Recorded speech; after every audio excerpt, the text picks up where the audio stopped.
Ngiyabingelela abazalwane egameni elihle Nkosi yethu Jesu. Ingceku zenkosi zonke. Ngiyanibingelela izingceku zenkosi ngenkulu inhlonipho nangokuyithoba. Baholi bonke emabandleni onke egameni elihle leNkosi yethu Jesu. Siyambonga uNkulunkulu kakhulu nakulezi insuku zokugcina ukuthola ithuba lokuvuselelana nokuqinisana.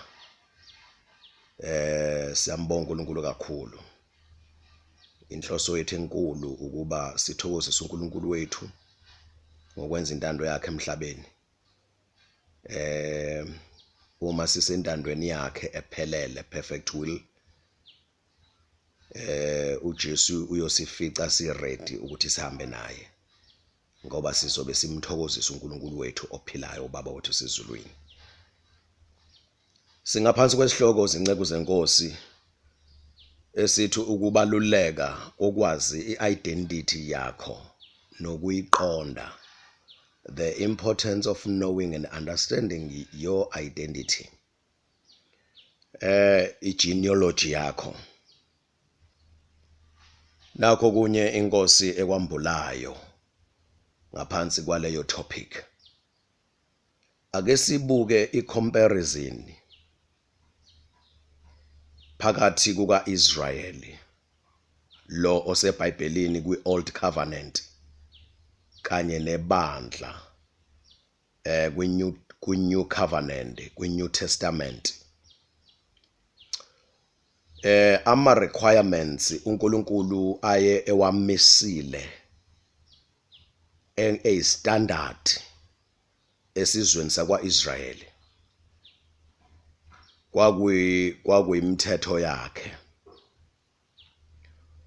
Kwi-New Covenant uJesu mawufunda incwadi kaMateyu chapter 5 to chapter 7, lapho uJesu ukhotha kakhulu izinto okukhulunywe ngazo kwi-Old Covenant concerning u-Israel. Uyenze leyo comparison ma uJesu ekhotha ethi kulotshiwe emthethweni ukuthi ungakwenzi ukuthi nokuthi, kodwa mina ngithi. Kwathiwe emthethweni kodwa mina ngithi. So ikhona lento yokuhlangana nokuphelela uNkulunkulu akuhlosile nge-Old Covenant kanye ne-New Covenant. Awukwazi ukuyihlukanisa lezi zinto. Ngokwenkosi uJesu okungaphelelanga kwi-Old Covenant weza uzokuphelelisa, wazokugcwalisa. Abantu bekumele bathokozise uNkulunkulu ngokwemiso ze-Old Covenant,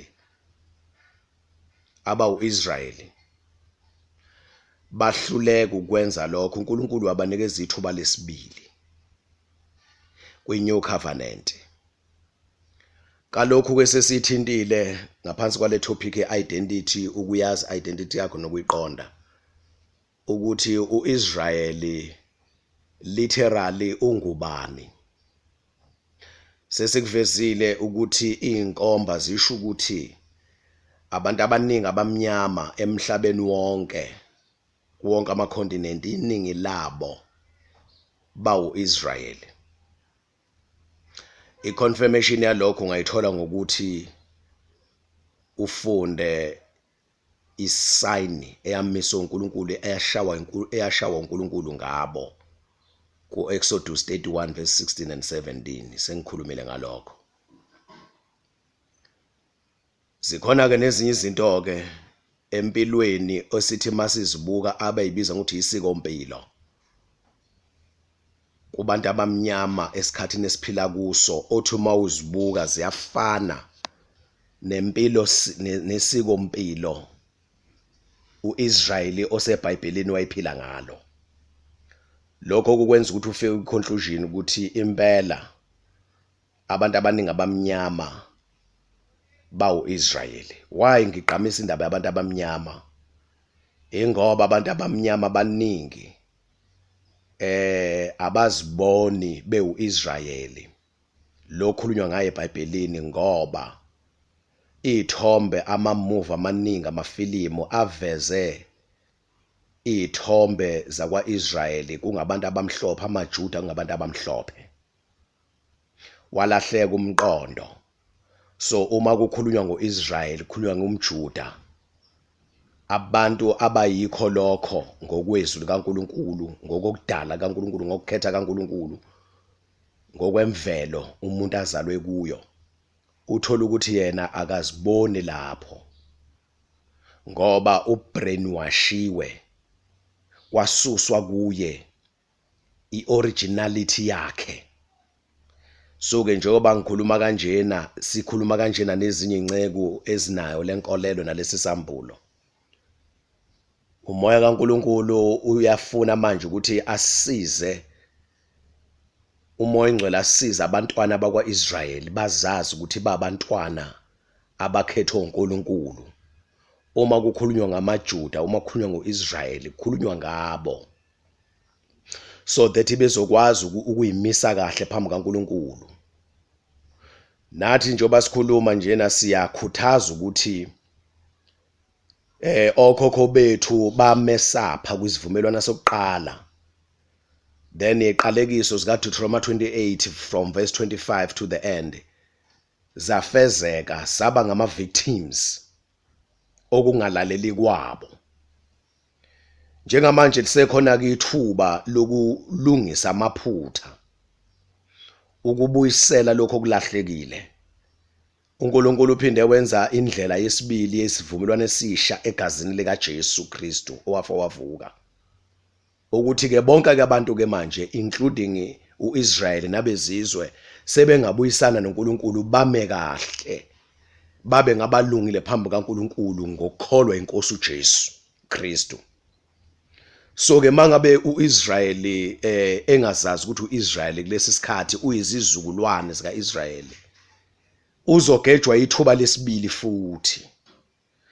Then ke bese kutholakala ukuthi kuba nzima kakhulu uma sekudlula isikhathi somusa. So ke bafowethu nini ngama blacks, wherever you are lapho ukhona, nakakhulukazi ke abafowethu abakhona eSouth Africa abangama blacks, kanjalo namaZulu, uma ngabuzwa lentshumayelo noma lemfundiso noma lenkulumo, ngicela manje ungabe usayibuka ngendlela okade uyibuka ngayo ngaphambilini.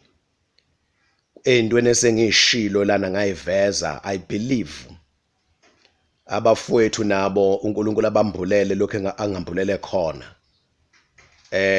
bayoyizama imizamo yokuthi lolu lwazi abanalo basiza abafowethu ukuthi bangabe besayibuka ngalendlela abayibuka ngayo yokucindezeleka engqondweni, senziwa abanye abantu ngenhloso yokuqeda ukuthi sizazi ukuthi singobani, so that bezosiyuza. Then inhloso kaSathane engabo ukuthi asidestroy, ngoba ukuzazi ukuthi ubani kukwenza ukuthi ube ne-backbone, ukwazi ukuma ngoba uyaziqonda ukuthi ungubani. Ithuba leli manje nalo eseliya ngasemaphethelweni, ithuba lomusa kaNkulunkulu, sesikhathini somusa kaNkulunkulu.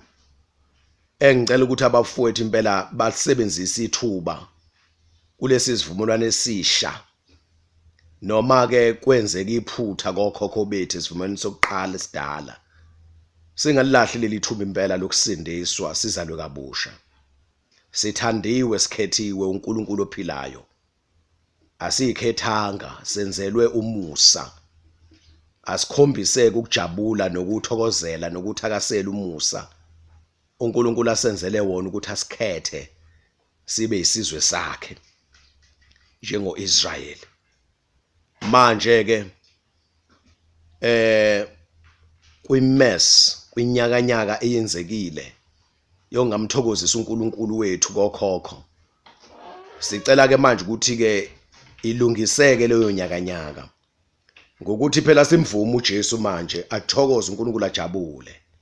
Kanti kunezethembiso futhi ukuthi kuyoba khona insali, leyo nsali ke yithi bafowethu singazibuki kude futhi singabazondi laba abazame ukukhuculula engqondweni yethu ukuthi singobani, sibathethelele bebengazenzi besetshenziswa umubi ukulahla i-direction, ukuqeda i-identity kithina so that singabuyeli uNkulunkulu ophilayo.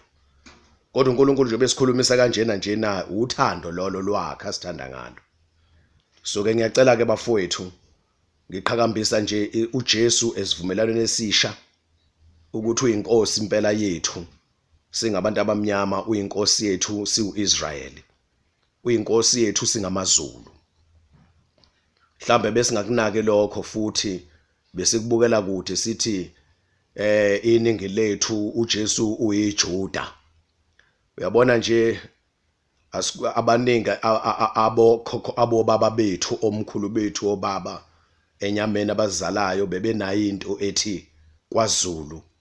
Asikwazi thina ukuthatha inkolo yabamhlophe sishiya inkolo yethu yesintu njengabantu abamnyama sibe ngothathekile silandela inkolo, silandela iJuda ngoba uJesu uyiJuda. Isizathu kwesikuthi sikhulume kanje bafowethu kukuba sazi ukuthi lo muntu esimbuke yiJuda okuvezwe izithombe zakhe emhlophe kube nemistake, kube nephutha, kube nongabi nobuqiniso kulezi izithombe nangendlela okwenzeke ngayo mabefika abebalela imhlophe kithi sibamnyama. uNkulunkulu manje wambula ukuthi no, lo mJuda okuyena wafa esiphambanweni onguJesu Kristu uvela esizweni sabantu abamnyama abawu-Israyeli lo seBhayibhelini. Lo mJuda lona futhi igazi lakhe likhona liningi kakhulu kulabo abantu okuthiwa amaZulu abamnyama. Bakhona ke bezinye inhlanga nabo kanjalo futhi nabelinye ibala igazi lobuJuda likhona kubo negazi likaIsrayeli likhona kubo. Kodwa bona vele bebezazi kanjalo bona, thina besingazazi kanjalo. So ke lo mJuda bafowethu okukhulunywa ngaye emhlabeni wonke ukuthiwa uJesu Kristu wafa esiphambanweni omunye wegazi lethu, omunye wabafowethu olibeni lokuzalana ngokwenyama. So ke asinake ke manje lonto. Uyabona umuntu ezonihlukanisa nomndeni nithandana afaka umqondo othile akudonsele eceleni, akhuluma umqondo othile ngomfowenu enizalwa naye, adonsa umfowenu amdonsele eceleni akhuluma umqondo othile against wena nizalwa naye.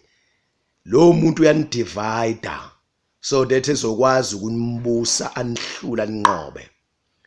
Bafowethu ngiyacela ukuthi manje sibuyisane noNkulunkulu wethu umdali wethu owasidalayo, waphinda futhi wasikhetha saba uIsrayeli ongcwele wakhe. Abanye abafowethu kwaIsrayeli, isizwe samaJuda, uNkulunkulu wakhipha inkosi ezofela abantu bonke emhlabeni wonke, nayo futhi engumfowethu ngokwegazi ngokuzalana. Umfowethu lo bafowethu, istrategy sikaSathane sasithi divide and rule. Basebenzisile osopolitiki abebalelinye basebenzisile uma befuna ukudivide ikakhulukazi ibale limnyama ukuthi lingabumbani libe munye. So ke asiqede konke ke lokho bafowethu, thina sibathethelele singabuyiseli okubi kokubi kodwa sibathande bonke kade besetshenziswa umubi ukusihlukanisa so that singezukwazi ukuzazi ukuthi singobani, so that bezokwazi ukusigqilaza kahle basisebenzise kabi. Asibathethelele bafowethu bese senze okuhle kubo, sikhokhe ngendlela yesenzo esihle noma ngayiphi indlela ongasuyicabange ethokozisa uNkulunkulu, singabuyiseli okubi kubo futhi singabi nalo igqubu, singabi nayo inzondo. Sibathethelela impela bafowethu kodwa asilungiseni thina kalokhu sesinayo inhlansanyana ukuthi siuIsrayeli lokhulwa ngaye eBhayibhelini, futhi iningi lethu abamnyama abangamaZulu singamaJuda. Bakhona abanye abamnyama esengizule ngabo kwabanye abafowethu njengoZimbabwe, Mozambique, emazweni ahlukene nje ezizwe ezimnyama eAfrika kanjalo naphesheya kwelwandle. abangamaJuda abangabantu abamnyama abawu-Israyeli.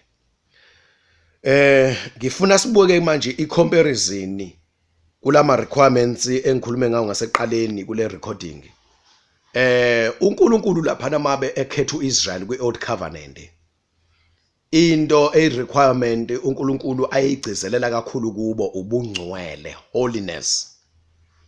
Uma ufundi i-New Covenant, uNkulunkulu uyakhuluma ngani ngeholiness. Kunamavesi ambalwa esizowabheka bazalwane, kodwa ngikhuluma nezingceku zenkosi, ngikhuluma nabazalwane abasindisiwe abanomoya kaNkulunkulu ongcwele. Siyalazi izwi likaNkulunkulu. Requirement number 2, uNkulunkulu into ayigcizelela lapha kuIsrael kwi-Old Covenant, i-obedience, ukulalela. Uma ngabe uSawuli ethi uNkulunkulu akafika abhubhise yonke into nakho eyolwimpi laphana nezitha zikaIsrael, uSawuli wangaqeda yonke into wathatha ikhulupheleyo. uNkulunkulu uthi ukulalela kuhle kunemhlatshelo. Yebo wena uthi ushiyile enophele ngoba ufuna ukwenza umhlatshelo wenzele mina, but mina bengithe bhubhisa yonke into, ubulala yonke into, awungilalelanga. So ke ukungalaleli kuyafana nesono sokubhula, sokusebenzisa abantu abafile, sokuxhumana nemoya abantu abafile, nokubhula kuyisenzo esibi, disobedience. Ngapha eTestamenteni elisha inkosi uJesu uma ufunda uLuka chapter 6 verse 46 and 47, uthi uJesu ningibizelani ngokuthi inkosi ningakwenze ngikushoyo, that is disobedience. uJesu ufuna iobedience ukuthi senze, to obey and do what he commands, what he says. So ke ama requirements lawo must compare amile ngapha kwi-Old Covenant futhi amile ngapha kwi-New Covenant. Amile ku-Israyeli wenyama, amile ku-Israyeli kamoya. U-Israyeli kamoya uhlanganisa u-Israyeli wenyama nabezizwe, bese kuphuma u-Israyeli kamoya. Lapho esikhuluma khona ngokuthi siumakoti webundlu, siumzimba kaKristu Jesu, silibandla likaKristu Jesu, siumbuso kaNkulunkulu. We are a kingdom of God. Ngoka Revelation chapter 5 verse 9 to 10, no Revelation isambulo chapter 1 verse 6. Kanjalo futhi no Exodus chapter 19 verse 6. Wafunde lamavesi. uNkulunkulu mayekhethela abantu bakhe emhlabeni, ukhetha umbuso, the kingdom of priest, abantu abazohlukaniselwa uNkulunkulu ukuba baseve uNkulunkulu ngemithetho yakhe, ngentando yakhe, bemlalela, obedience. That is requirement number 2. uNkulunkulu eninto ayivezayo ngoIsrayeli, uyagcizelela ukuthi uIsrayeli mayithi akabe ngcwele, ubungcwele buyabuchaze, abdefine ngokuthi perfection, be perfect. Mayikhuluma noIsrael wenyama kwi-Old Covenant. Uma sekhuluma uJesu ngapha kwakhiwa manje uIsrael kamoya. uIsrael kamoya usuhlanganisa zonke izizwe, including uIsrael wenyama, nawe uyafakwa phakathi kukhishwa uIsrael kamoya. uJesu uyayiphinda futhi lento mawufunda lapha encwadini kaMatthew sengikhohle chapter bani, athi be perfect as your heavenly Father is perfect. Phelelani, mhlambe ungixolele ngisazi uMatthew chapter 7 nemavesini okugcina, ukuthi phelelani njengalokhu ubaba usezulu nephelele. The question is, how can you be perfect like our heavenly Father? Because our heavenly Father is holy, is completely holy. So mina ngumuntu ngisenyameni, ngingaphelela kanjani njengobaba usezulwini? But uJesu wayeyazi into eyisho, mase ngayigubha lonto, sicela umoya ongcwele asisize, it is possible. Umufunda uLuka 18 laphana, angisazi verse 18 nini, ungixolele funa lapho mangakhothenga kahle. La khona lapho uJesu mayesethe kule rich man, young rich man, athi uJesu kuyona, usalelwe into eyodwa, dayisa konke onakho abela abampofu ukuze ukwazi ukungilandela. So abafundi bakaJesu lapha babuza umbuzo, bathi pho kungasindiswa bani. Uthi uJesu what is impossible with man it is possible with God. Kusho ukuthi le perfection efunakalayo, le holiness efunakalayo, le obedience efunakalayo ingaba impossible kubantu, ingenzeke kubantu, but masiya kuNkulunkulu usidalile it is possible, iyenzeka. Yitho kufanele sihluphe ukuthi sikwazi ukuyenza. Those are the requirements afuna uNkulunkulu, amiso uNkulunkulu from both testaments, from both covenants. So ke manje lento i-identity yokuzazi ukuthi ubani uyiqonde futhi ukuthi usukaphi, wafika kanjani, kwathiwani ngawe, kumisweni, kukhulunyweni ngawe, iziphi izethembiso ezikhona, yini elindeleke kuwe, ibaleke kabi lonto leyo. Ukuthi ngizazi ukuthi njengomuntu omnyama, njengomZulu, ngingu-Israyeli, impawu seyikhombile lokho. Ngingu-Israyeli futhi eningi ikhomba ukuthi ngingumJuda, a black Jew. So ke manje yini uNkulunkulu ayishilo ngo-Israyeli, yini uNkulunkulu ayishilo ngamaJuda. So ke mina ngenzani manje? So ke mina ngiyazi ukuthi kuzokwenzakalani in future. Yini iplan kaNkulunkulu, yini icebo likaNkulunkulu ngami as his Israelite, as his Jew, as his child, as his chosen one, as his elect. So that is very important. Singaphansi komusa ke manje akusekho specify ukuthi isiphi isizwe sibalekile ukudlula ezinye. Kodwa khona izethembiso eternally eziqondene noIsrael specifically. uNkulunkulu angeke zayishintshe. Uma ufunda uDuteronomy 28 lapha ebusisweni uthi uNkulunkulu mayithembisa uIsrael ngiyokwenza ukuthi ube inhloko ungabe umsila. Abafuthi abaningi mabekhotha lelo verse bemotivate ngalo. Bayayishiya obedience ngaphandle. Secondly, bali director kubantu elingekho relevant kubo because alikhulumi nomuntu odisobedient. Two, literally uNkulunkulu wayeprofet ukuthi kuyofika isikhathi sekudlule uSathane nesono namademoni nombuso obumnyama sekuqediwe konke, sekuphilwa kwi-eternity. uIsrael is chosen among other nations to be the head, and uNkulunkulu uzokubuyisa, uzokurestorisha lokho ngoDavide. David will be the king of Israel forever. uDavid umuntu uzalwe enyameni. That's why uthi uJesu indodana kaDavide, because ubukhosi bubekwe endlini kaDavide and uJesu uvela kulobo bukhosi. uJesu uyinkosi forever. uJesu uyinkosi yabo bonke phezulu kwakho konke, but uDavide among other nations, the nation of Israel forever. David will be the king forever. Uzobuyisela esihlalo sakhe sobukhosi uDavide. So kusho ukuthi uIsrael uyoba inhloko forever. Nansi into eyishiwo. But before kufike kuleyo promise leyo, kubiza ukuthi uIsrael njengamanje kulesi sikhathi esikusona azazi ukuthi ubani, so that ezomlalela uNkulunkulu. Ukulalela kwakho uNkulunkulu uzophila ubungcwele, uzophelela phambi kaNkulunkulu, then bese kufulfileka kugcwaliseke leso sipromiso leso, ngoba uNkulunkulu wayikhethela kanjalo ukuthi abakwaIsrael njengalokho ehlisela imithetho yakhe kubo, uyicebo lakhe, uhlelo lakhe uNkulunkulu ngabo ukuba balide, babe inhloko, babe yihedi. Bese kuthe izinye izizwe uNkulunkulu angayikhethanga zize kuye uNkulunkulu zibukela kuIsrael. That promise kuDuteronomy 28 yokuthi will be the head not the tail, it shall be fulfilled from 1000 years. uJesu ezobusa kwi-second coming yakhe, ezobusa 1000 years.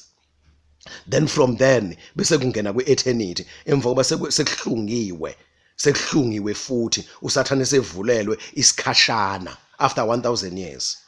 Senike emva lokho ke abayosala lapho beme nenkosi uJesu, beme nombuso wasezulwini, umbuso wetheocracy. Then ke uIsrael lapho ke shall be selected, shall be chosen ukuthi abe yihead. That is the prophecy bazalwane. Right.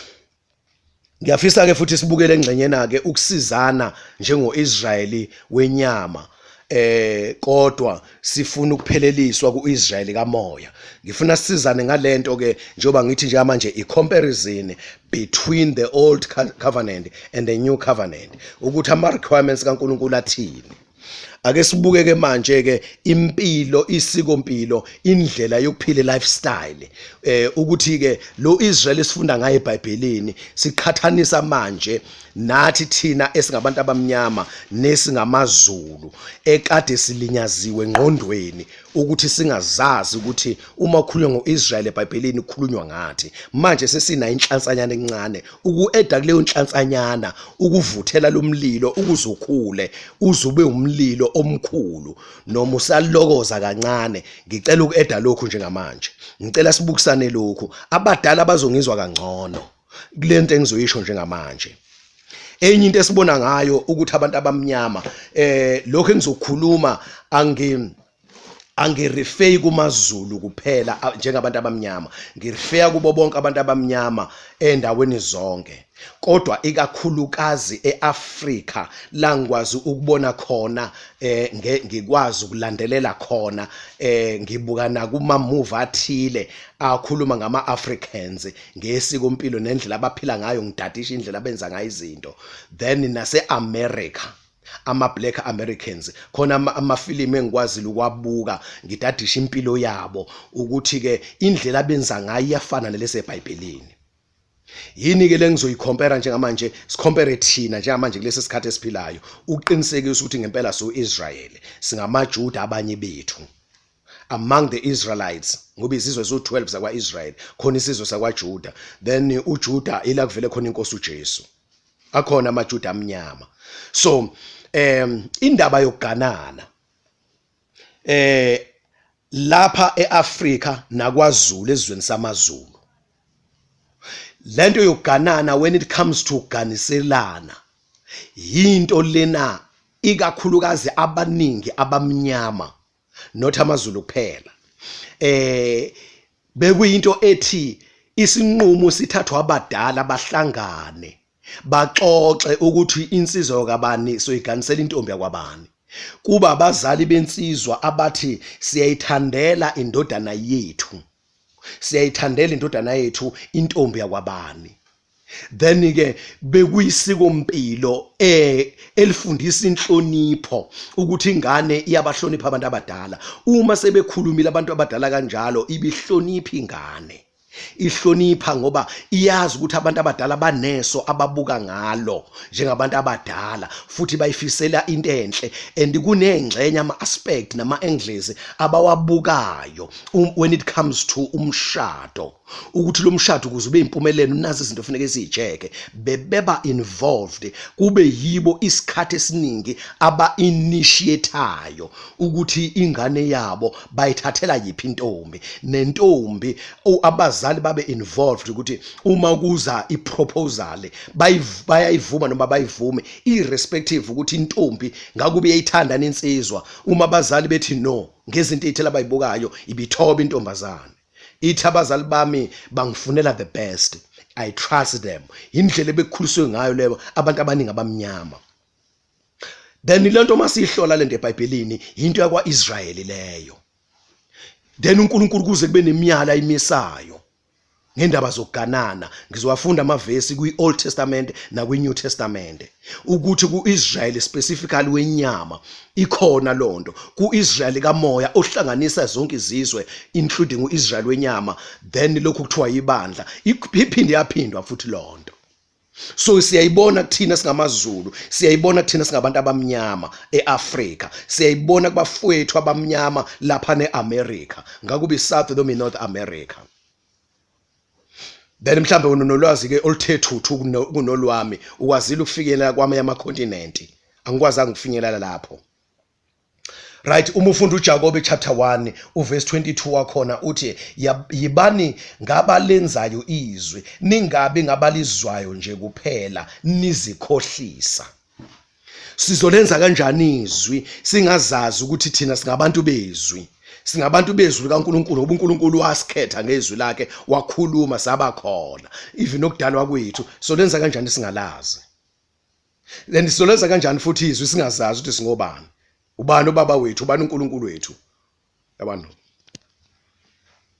angenze sibonele nje bafowethu mhlambe umuntu desperate ufuna umsebenzi secular job ufuna umsebenzi employment ufuna employment ufuna uqashwa desperate isima sambe kahle aqhamuka sethola ucingo sekuthiwa hey ozoqala emsebenzini uqashiwe angaze ngi-apply angaze ngithumele CV angaze ngithumele certificate what angazi ma requirements angazi namsebenzi ukuthi uthini but umsebenzi ngiyawufuna wona mase kuthiwa ngize ngizoqala ubani ongikhulumele okwakho manje sokuthi hey ngiyabonga mfowethu ungikhulumele yabona bengingafanele bengadeserve but ungenzela into enhle bengudinga ngempela umsebenzi uthi uyafika ngempela uqashiwe and umsebenzi omuhle uzohola kahle impilo yakhe ishintshe ungekujabulele lokho so ke uIsrael ukhethiwe waba special endlela thile hayi ngoba bengekho special uNkulunkulu waqala ngawo Israel ukuthi ayibonakalisa ayiveze kubantu bonke abangamazi ngoba vele already abantu sebekhona emhlabeni base bekhohliswe bedukuse bentshontsho uSathane so that uNkulunkulu ababuyisele kuye kwabizwa ukuthi akhethe uIsrael waba special uIsrael so ke uqhamuka usukhethiwe nje kuthona uyindlalifa uzodlifa lasezulwini awulisebenzelanga awulideserve futhi ayikho into enhle oyenzile ukuze ukwazi ukudlala lo falelo into enkulu kabi leyo bazalwane kuzoshintsha impilo yakho now and forever alright ake sibuke lento yoganana ke njengamanje sizwe ukuthi uNkulunkulu uthini ngayo kwi-old covenant sizofunda laphana uZacharia uEzra chapter 10 uverse 11 no 12 ngakho ke vumani izono zenu kusimakade uNkulunkulu wokhokho benu nenze intando yakhe iyini intando yakhe zehlukaniseni kubantu bezwe nakubafazi bezizwe kukhulunywa noIsrael lana verse 12 ithini response yakhe njengoba sibuya kuJakobe chapter 1 verse 22 ukuthi kubalekile ukuthi silalele silenze ithini response yenhlangano umprofeti noma inceka kaNkulunkulu owayekade ekhuluma kubo uthi verse 12 inhlangano yonke yaphendula ngezwi elikhulu yathi siyavuma kufanele senze njengoba usho right ukubaleka kwani lokho bazalwane kokuyenza intando kabani kaNkulunkulu alright masihlehla ke sibuyela kubani kuverse chapter 9 noEzra chapter 9 sifunde ngithi ngizochecka nje manje uverse 12 mangaphosisi yabona uverse 12 ngakho ke amadodakazi enu ningawaganiseli amadodana azo izinzona izizwe ezingakholwa uNkulunkulu ophilayo namadodana enu ningawathatheli abafazi kumadodakazi azo izizwe ningalokothi nifune ukuthula kwazo nempumelelo yazo izizwe ezingewona uIsrael ukuze nibe namandla nibe united amandla abutholakala ebunyeni ukuze nibe namandla futhi nidle okuhle kwezwe nilishiyele abantwana benu libe yifa labo laphakade ifa alright uyawuza umyalo kaNkulunkulu uthini lana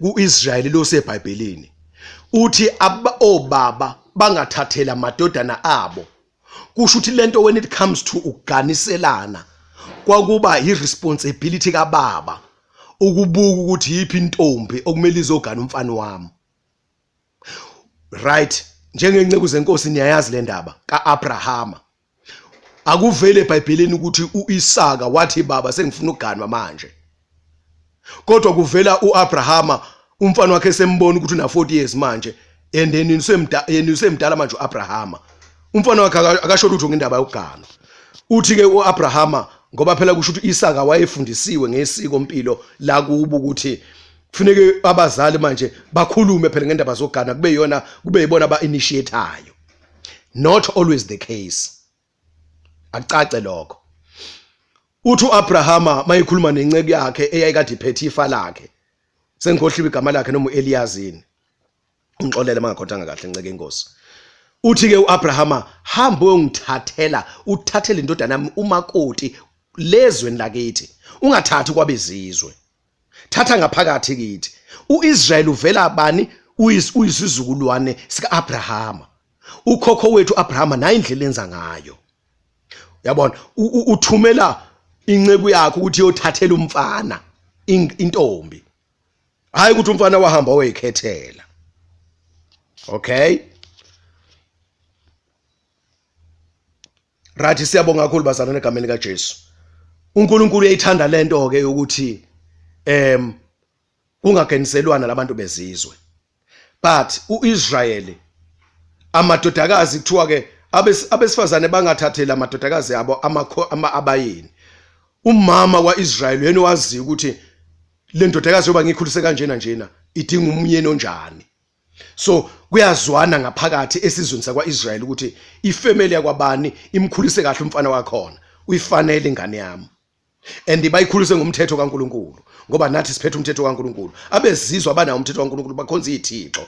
Mina yami indodakazi ngikhulise ngomthetho kaNkuluNkulu lana funeka isaba uNkulunkulu. Mina yami indodana ngikhulise ngomthetho kaNkuluNkulu lana funeka ithathe umfazi osaba uNkulunkulu. So abantu abanomthetho kaNkuluNkulu abantu bakwaIsrael. That is why kubaleka ukuthi kungaganiselwana nezinye izizwe. Umthetho lo ushawo bani uNkulunkulu. La sifunde khona uChapter 10 benza iphutha abazalwane abantwana baIsrael baganiselana nabezizwe. Manje kumele balungise lelo phutha bavume izono zabo baphenduke bayishiye balahle izono. So uverse 11 esufundile kuthiwa zahlukaniseni nabezizwe. Nizahlukanise nabo nabafazi nabakhosikazi zabo nabantwana babo. Then uverse 12 bayavuma bathi siyavuma sokwenza njengobusho. Yilento kufanele yenziwe yithi ke nje manje uIsrael osehlanganisa uIsrael wenyama noIsrael kamoya silibandla lika Kristu yilokho kufanele sikwenze manje. Futhi ke siuIsrael siyinzalo siyizukulwane siyintsali kuIsrael wenyama lo seBhayibhelini yilokho kufanele sikwenze manje sikwenze njengamanje siphenduke. Sivume izono zethu sibuyele uNkulunkulu wethu. Sibuyela uNkulunkulu wethu manje indlela emisiwe uNkulunkulu esimisiwe kulesi sikhathi esiphila kusona uJesu Kristu. Yona yodwa manje siyangayo uNkulunkulu. Ngiyanicela bafowethu noIsrael ngamaJuda. Nina bonke nibamnyama. Right. Ngisithe senze comparison. Sesifundile kwi-Old Testament isimiso esimisiwe nenqubo mgomo yokuphila lapho. Njengamanje sizofunda abaseKorinte bokuqala 1 Corinthians chapter 7. Sizobuka laphana sengithe ukulibala ukuthi iverse ubani. Right. Uverse 38. Soqala kuverse 37. Okay.